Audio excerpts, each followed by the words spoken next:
Bonjour les Itata et soyez les bienvenus dans votre rendez-vous avec l'actualité. Écoutez ça, samedi 18 mars prochain aura lieu à l'écolieu de Tivoli un événement qui porte sur la sensibilisation à l'environnement. Et pour nous en parler de cette deuxième édition du Déclic Matinique, nous recevons aujourd'hui l'une de ses initiatrices. Bonsoir, comment allez-vous Martine Lheureux ? Eh bien, ça va super bien, merci beaucoup. Bienvenue sur le plateau. Alors, merci. Comment vous sentez-vous à une semaine des festivités ? Eh bien, fébrile et on a hâte en fait, la journée se monte bien et on a hâte surtout de voir l'émulation autour. Alors, comment s'est décidé cet événement ? Parce que c'est la deuxième édition, mais quelle est la genèse du projet ? Nous avions envie de mettre le climat au centre des débats. Il est pour nous trop absent. Et en fait, pourtant, on en ressent ses effets déjà pour nous et à travers le monde. Et on sait aussi qu'il y a un déni par rapport à ce qui se passe. Et donc, nous voulions le remettre au cœur des débats. Mais au cœur des débats pour que chacun puisse s'approprier ce qui est en train de se passer. D'où le nom Déclic. Vous voulez impulser une énergie positive. Tout à fait, exactement. Climat, déclic matinique, c'est vraiment l'idée du nom. Alors cet événement est organisé sur une journée entière, de 8h à 17h30. Ça se terminera d'ailleurs par un concert. On en reparlera par la suite. Vous êtes plusieurs à être sur l'organisation. Il y a aussi des partenaires, des bénévoles. Est-ce que vous pouvez nous les présenter ? Eh bien, nous serons avec tous les bénévoles de la fresque du climat, bien sûr. Il y a aussi la fresque de l'alimentation qui sera avec nous. Ça sera pour le stand de sensibilisation. Les équipes de Météo France aussi seront avec nous sur le stand de sensibilisation. Et puis, nous avons la fresque de la renaissance écologique qui, elle, en fait, nous permet de faire partir un imaginaire, des imaginaires sur ce qu'on a envie de faire. Donc, de déclencher, en fait, des actions positives, et de nous aider à recenser ce que les gens ont envie de réaliser. Et puis, il y a aussi l'association Combit qui va réaliser le théâtre forum avec nous, puisqu'on présente aussi un théâtre forum. L'association Casaliane qui s'occupe de tous les parcours des enfants. Très sage, avec qui vous pourrez faire de la transformation coco, des fibres de coco pendant toute la journée. Et puis bien sûr, ceux qui nous reçoivent, Ipiranga et toute sa merveilleuse équipe qui œuvre sur cet écolieu de Tivoli. Alors pourquoi l'écolieu de Tivoli, pour ceux qui ne connaissent pas ? Eh bien, l'écolieu de Tivoli, c'est un endroit magnifique, à 5 minutes du parc de Tivoli, c'est un tout petit peu après. Et en fait, ils ont fait là un jardin nourricier et pour se nourrir et pour se soigner. Et il l'explique, en fait, il montre comment on réalise ça et comment on fait un projet très intégré avec du compostage, mais aussi ils sont, vous savez, au bord d'une rivière et du coup très intégré avec l'ensemble de l'écosystème. Et donc, comment arriver à se nourrir simplement, comment arriver à faire pousser les choses simplement et comment arriver à s'approprier aussi avec des recettes simples ce qu'on fait pousser. Eh bien, c'est toute l'information et tout l'apport que va vous donner aussi Ipiranga. Et aussi, ce sera l'occasion d'un mini-marché avec des exposants et des artisans locaux, comme ils l'organisent. Donc, tout le long de la journée, vous pouvez à la fois nourrir le corps et l'esprit. Donc, cette nourriture de l'esprit avec des explications, des échanges, mais aussi apprécier les bruits, le calme. Il y aura des marches un peu contemplatives. Exactement, puisque tous les parcours, en fait, sont différents. Et un parcours, c'est une marche du temps profond qui permet de ressentir toute cette époque qui va très, très vite et de le ressentir dans un endroit calme et, comme tu dis, de s'approprier les choses. C'est vraiment très inspirant de le faire ainsi. Et chaque temps sera très différent. Il y aura des conférences interactives où vous pourrez échanger donc, avec les personnes qui vont porter de l'information. Il y aura aussi une visite guidée de l'écolieu et les maîtres de l'écolieu qui vont expliquer un peu ce qu'ils réalisent, comment ils le réalisent, pourquoi, à destination de qui et comment est-ce que ça peut être réplicable. Parce qu'on sait que pour lutter contre tout ça, le climat, c'est un symptôme de nos sociétés. Et pour arriver vraiment à créer un contrepoids, à créer quelque chose qui va plus lentement, qui soit plus doux, plus respectueux à la fois de l'environnement, de la nature et de l'être humain, eh bien, il faut des unités comme celle-ci, des plus petites unités qui se pensent et qui peuvent malgré tout arriver à nourrir et soigner des quartiers entiers. Alors, cette mise en œuvre de ce projet, c'est 9 parcours. Oui. qui commence dès le matin. Les personnes peuvent venir soit pour une, soit pour deux, soit pour trois. C'est ouvert à tous et à tous les âges. Oui, ouvert à tout le monde, c'est gratuit, c'est pour adultes et enfants. Donc il y a des parcours spécifiques adultes, des parcours spécifiques enfants, même si les enfants peuvent participer bien sûr au parcours adulte. Et tout le monde sera bienvenu. Vous pouvez passer toute la journée si vous en avez envie. Il y aura des thèmes à chaque fois très différents et des apports très différents. Et pourtant, vous ferez quand même toutes les activités.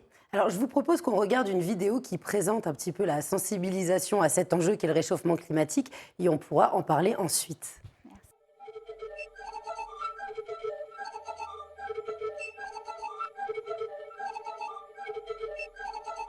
Les manguiers sont en fleurs et en fruits en même temps. Il n'y a plus vraiment de saison.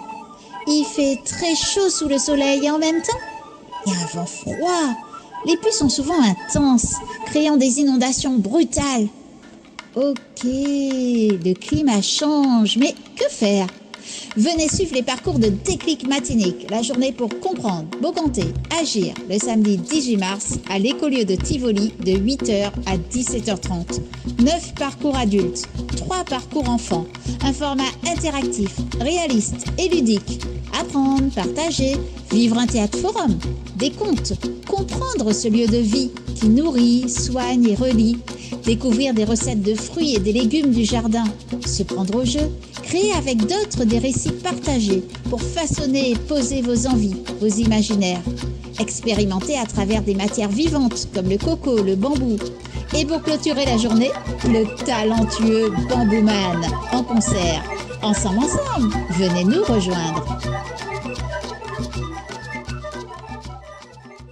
Alors, on vient de voir des extraits de ce qui va se dérouler, que vous avez l'habitude de mettre en place, n'est-ce pas, lors des fresques du climat. Est-ce que vous pouvez un peu nous présenter cette démarche ? Eh bien, il faut que les personnes s'approprient eux-mêmes les grands enjeux. Et c'est une démarche d'intelligence collective, une démarche participative, un atelier de la fresque du climat. Des personnes sont réunies autour d'une table et essayent de comprendre les causes et conséquences du dérèglement climatique, saisir l'urgence et puis débattre. Maintenant qu'elles sont sur un socle commun de connaissances, débattre sur voir maintenant qu'est-ce qu'elles ont envie de faire, qu'est-ce qu'elles ont envie de voir mis en place, tant dans leur vie que dans leur entreprise ou dans l'économie du pays. Alors, ce qui est fort dans votre démarche, c'est vraiment la volonté de faire participer les autres et de nourrir quelque chose de commun, une idée commune et de faire avancer, non pas avec lutter contre les préjugés et non pas avec des connaissances préétablies. C'est vrai, on ne veut pas arriver avec des solutions toutes faites. On pense d'ailleurs qu'il n'y en a pas de solutions toutes faites à tout cela, sinon on les aurait déjà toutes mises en place si elles étaient très faciles. Chacun développe les siennes, chacun a ses propres envies, mais pour savoir à quelle hauteur il faut placer le marqueur, il faut bien comprendre les enjeux. Et c'est vraiment l'appropriation des enjeux qui pour nous est importante. Et derrière, une fois que les personnes sont prêtes, eh bien recenser, mais qu'est-ce qu'elles ont envie de faire? Et ensuite, aller la force d'aller voir les politiques pour leur dire, mais vous pensiez que la population n'est pas prête à ça, mais c'est faux. Parce qu'une fois que la prise de conscience est faite, eh bien voilà, les gens sont parfaitement prêts à faire ci, à faire ça, à faire ça, à faire ça, et voilà ce qu'eux ont envie de voir faire. C'est un véritable éveil citoyen. Exactement, et en faisant éveil citoyen et puis participation pour qu'eux-mêmes fassent le récit, des récits qui peuvent inspirer aussi. On a une autrice qui sera avec nous et qui nous a dit qu'elle s'inspirerait en fait aussi des récits, peut-être pour écrire nos imaginaires 2030. Alors vos outils sont autant classiques que créatifs. Vous aviez la volonté de laisser l'imaginaire prendre sa place. Exactement, faire ressortir avec des scénarios en fait, emmener les personnes vers quelque chose justement. Et ces écrits, on va les présenter. Donc on va vraiment, tous ces écrits qui seront ressortis et cet imaginaire qui sera sorti de cette manifestation, on va les présenter aux politiques parce qu'on a eu une idée de parrainage, donc avec des parrains et marraines de notre événement. Donc nous avons des parrains politiques, Monsieur Serge Letchimy, donc président du conseil exécutif de la CTM, Monsieur Marcelin Nadeau, qui est député de la Martinique, Monsieur Didier Laguerre, maire de Fort-de-France, Madame Claire Tessier, qui est sous-préfète à la cohésion sociale, et aussi la formation et la fonction publique au centre, et Madame Arlette Pujard, qui est directrice du CNFPT, et aussi autrice et très engagée dans notre société. Des associations phares dont nous avons demandé à deux, la Sopamar avec Madame Rosalie Hachette, sa présidente, et Pascal avec l'association Zéro Déchet Martinique, et bien sûr la Science C'est nous, ce qu'on vulgarise, c'est d'abord tout ce travail qui est fait par plein de scientifiques. Et en Martinique, on a la chance aussi d'en avoir une qui est formidable, qui œuvre sur les mangroves et les zones humides. C'est Mélanie Herteman, voilà, et qui est aussi engagée dans l'UICN. Donc, oui. Ces personnalités sont le reflet de la transversalité de cette problématique. Et d'ailleurs, qu'en est-il en Martinique? Qu'est-ce qui nous attend? Qu'est-ce que vous présentez au public lorsque les gens arrivent avec l'information qu'ils peuvent entendre, qui peut faire peur et qui est angoissante? Vous servez un message positif. Donc comment vous arrivez à contrebalancer ces informations objectives et scientifiques et l'espoir d'arriver à quelque chose de mieux? En fait, c'est vrai qu'on arrive avec des informations, c'est-à-dire qu'on leur explique pourquoi il est en train de faire beaucoup plus chaud et que ça va continuer, que ça va s'accélérer et s'intensifier. Et pourquoi est-ce que les pluies sont de plus en plus fortes comme ça et localisées. Et aussi, pourquoi est-ce que y a le risque de cyclone qui augmente, le risque de montée des eaux aussi qui augmente. Et si vous voulez, on le fait en fait avec un cheminement, de manière à ce qu'elles s'approprient bien les notions et comprennent que tout ça, c'est mécanique et physique. Voilà. Et une fois qu'elles se sont appropriées ça, vous voyez, le côté positif va sortir des personnes elles-mêmes. Et c'est ce qui est important en fait, c'est que là on dit voilà, on en est à ça. Maintenant, comment est-ce qu'on pourrait faire pour s'adapter à ça? S'adapter, c'est-à-dire vivre exactement, être robuste, arriver quand même à vivre malgré le fait que c'est en train de s'accélérer. Vous savez, il y a un exemple que j'adore prendre parce que tout le monde le visualise. Imaginez un entrepreneur de BTP qui monte son mur dehors. S'il fait plus chaud, s'il y a beaucoup plus de pluie, s'il a prévu 2 heures pour faire son mur, eh bien, il va en mettre 5. Et ça, cet allongement de délai, il ne l'a peut-être pas tarifé. Il ne vous l'a peut-être pas vendu 5 heures. Il vous l'a peut-être vendu 2 heures. Et à ce moment-là, il va prendre la différence pour lui. Mais il ne pourra pas prendre la différence éternellement pour lui. Et ça, vous voyez ce que je viens de vous expliquer là, vous le visualisez facilement. Et c'est valable pour tous nos métiers. Et c'est valable pour tout le monde entier. Donc des matières premières qu'on fait arriver, qu'on fait venir et avec lesquelles on mange, avec lesquelles on boit, avec lesquelles on travaille, à l'autre bout du monde, elles ont rencontré ce même problème de dérèglement du cycle de l'eau, de choses qui arrivent qui font que les choses prennent des délais et d'énormes délais, qui font que l'économie tourne moins bien et que la vie quotidienne tourne moins bien. Vous vous souvenez de la chaleur de mars 2020 ? C'était une sécheresse très très forte. On n'a eu pas d'eau au robinet pendant un moment et on était tous en confinement. Ouais. On ne peut pas faire tourner une économie sans eau. Vous faites vraiment ressortir les différents mécanismes, les conséquences, les causes et montre bien que tout est imbriqué et impliqué. Exactement. Et nos vies, en fait, on vit avec les phénomènes. Même si on ne veut plus du vivant, mais on est quand même hyper lié au vivant.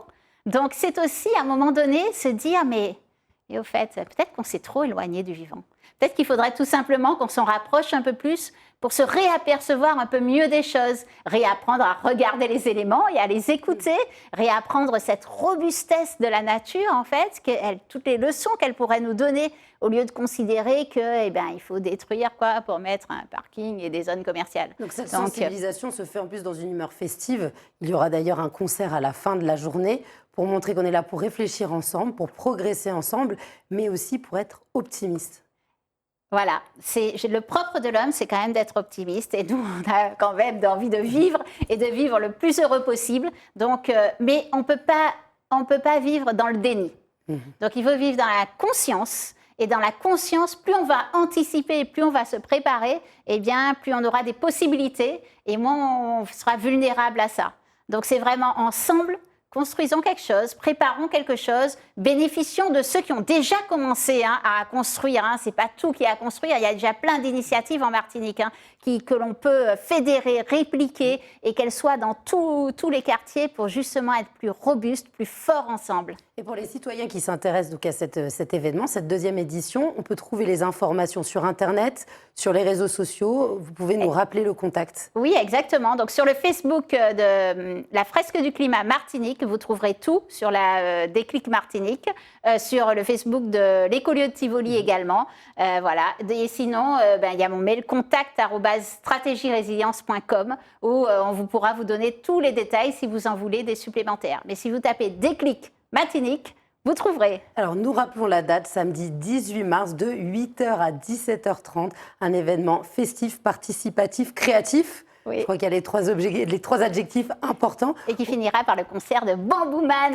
Voilà. vraiment, qui sera génial, qui fait plein de choses avec le bambou, de magnifiques sonorités, vous verrez. À venir découvrir. Ouais. Eh bien, merci beaucoup, Martine L'Heureux, d'être venue parmi nous. Je vous souhaite donc une deuxième belle édition de ce festival. Merci. Je vous dis à très vite. Merci de nous avoir suivis, les Itata. Et je vous dis à très vite pour un prochain Écoutez ça.